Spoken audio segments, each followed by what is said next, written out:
Senator, there are increasing reports out of Washington that your advisors are now telling you that you should run against President Johnson this year.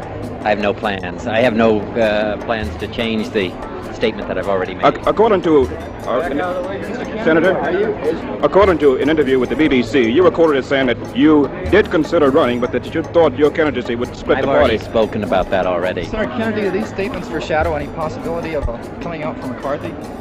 You've said all that I'm going to say on the matter. Well, what about reports, sir, that you're going to meet with top California Democrats later today? I'm going back this afternoon. You will not meet with top California Democrats? No, I'm coming out for the strike at Delano for Mr. Chavez, and I'm going back this afternoon. Will you endorse President Johnson this year, sir? I've already made all the statements I'm going to. There's nothing I have to add. You think I can get out of all these wires? When did you first decide to come here?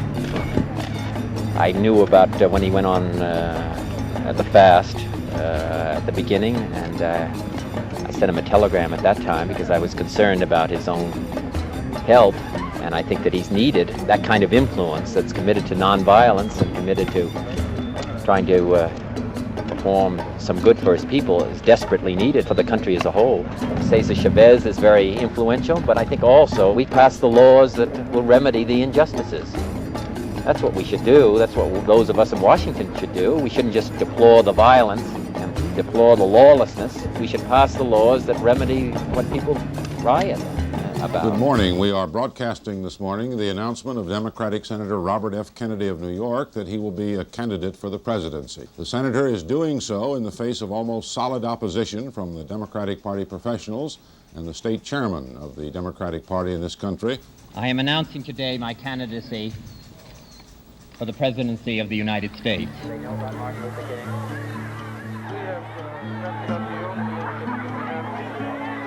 I have some very sad news for all of you, and that is that Martin Luther King was shot and was killed tonight in Memphis. For those of you who are black and are tempted to be filled with hatred and mistrust of the injustice of such an act against all white people, I would only say that I can also feel in my own heart the same kind of feeling. I had a member of my family killed, but he was killed by a white man. But we have to make an effort in the United States. We have to make an effort to understand, to get beyond or go beyond these rather difficult times. My favorite poem, my favorite poet was Aeschylus. And he once wrote,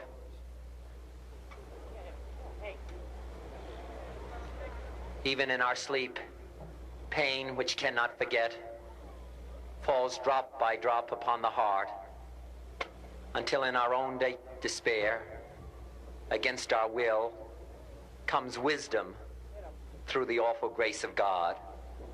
What we need in the United States is not division. What we need in the United States is not hatred.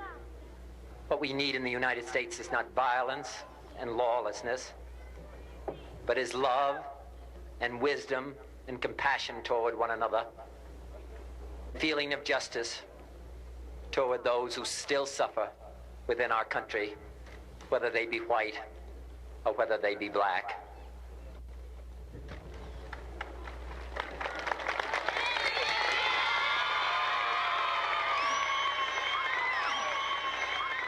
We can do well in this country. We will have difficult times. We've had difficult times in the past, but we will have difficult times in the future. It is not the end of violence. It is not the end of lawlessness, and it's not the end of disorder. But the vast majority of white people and the vast majority of black people in this country want to live together, want to improve the quality of our life, and want justice for all human beings that abide in our land.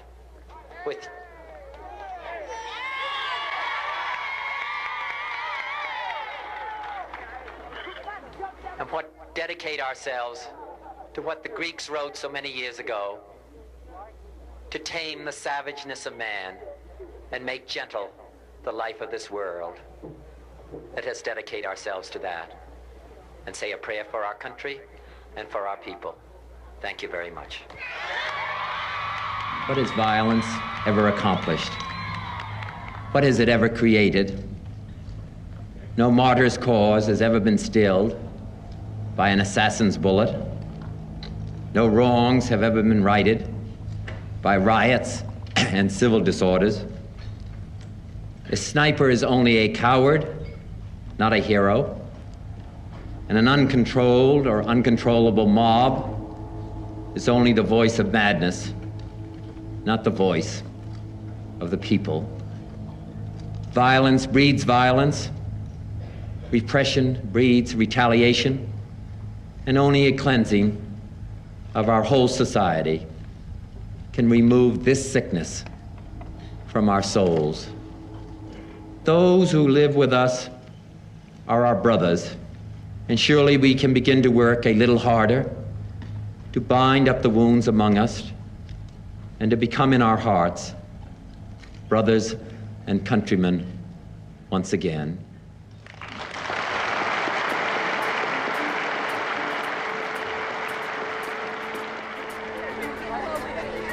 Ladies and gentlemen, this word. This word. They can't hear us.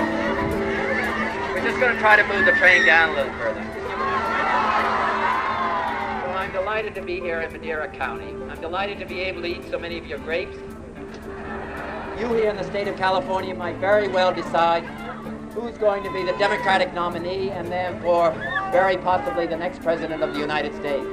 That's in your hands. I think we still have problems that face our communities, our smaller communities, and our cities and across the country. And I want to join with you in trying to find answers and solutions to those problems. I think we have to put the welfare system behind us and as much as possible replace it with jobs and employment. We'll put an end to violence. We'll put an end to the lawless. I think there is much that needs to be done in the United States. I'm proud that I'm a Democrat. I'm proud what we've accomplished in the Democratic Party. I don't think, ladies and gentlemen, that we can talk about the present time as Vice President Humphrey has as being the time of politics of joy or the politics of happiness. I don't think we can describe it in that fashion. If we have the violence that we've had in some of our cities, if we've had some of the rioting that we've had in our cities, and we have the injustices that still exist. I was Attorney General of the United States for 3.5 years. I know how important it is that we abide by the law. Last week was the second highest casualties of the war in Vietnam. It was exceeded only by the week before. The last 2 weeks were the greatest casualties of the war in Vietnam. I don't think we can be happy or contented until that war is ended and American soldiers are brought back here to the United States. I'm sure Vice President Humphrey's been here to ask me about. He hasn't come? Well, Gene McCarthy's been here. You mean they don't care about this county? Well, that's so shocking. I am shocked. They don't care about you? Well, would you vote for somebody who didn't care about you? Are you going to help me?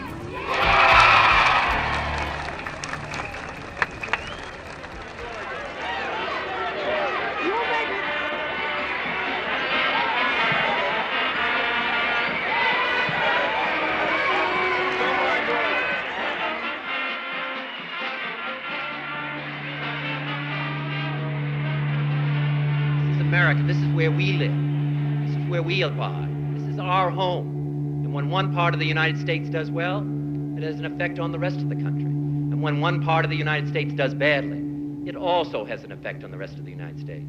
And I think the first thing that we have to do here in the United States is face our problems and then take action to deal with them. And that's what I intend to do. Having done well in these other states is helpful. And I think no matter what happens, I got a very tough road ahead. Here we switch now to the hotel ambassador in Los Angeles and Bob Clark with Senator Robert Kennedy.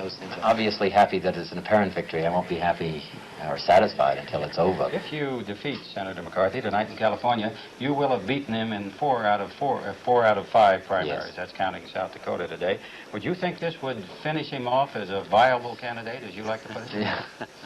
I think it's up to the individual to decide that. But if we're interested in the cause, if we're interested in the country, and we're interested in the direction that we want the United States to move in, each one of us has to examine our own conscience. Senator, there have been reports that you have been physically tired from this grind with no stops at all. Is that so? Well, I feel a little bit better today because I slept today.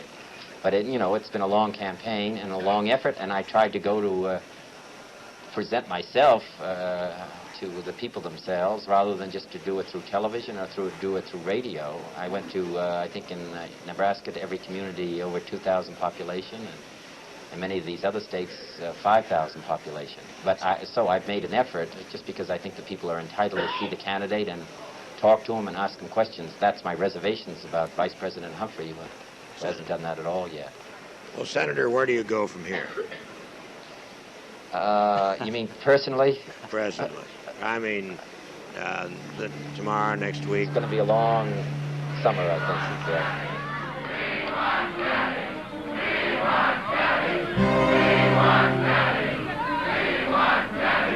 Thank you very much.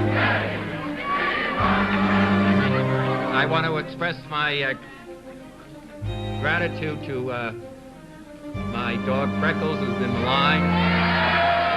Franklin Roosevelt said, "I don't care what they say about me, but when they start to attack my dog." I'm not doing this in the order of importance, but I also want to thank my wife, Ethel. What we're going to do in the rural areas of our country, what we're going to do for those who still suffer within the United States from hunger, what we're going to do around the rest of the globe, and whether we're going to continue the policies that have been so unsuccessful in Vietnam of American troops and American Marines carrying the major burden of that conflict. I do not want to, and I think we should move in a different direction. My thanks to all of you, and now let's go on to Chicago and let's win there. Thank you very much.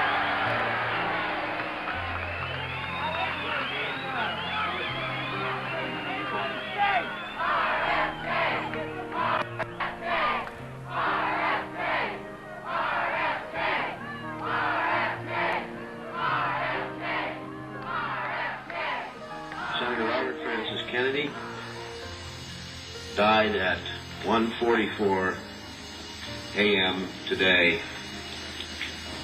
June 6, 1968. He was 42 years old.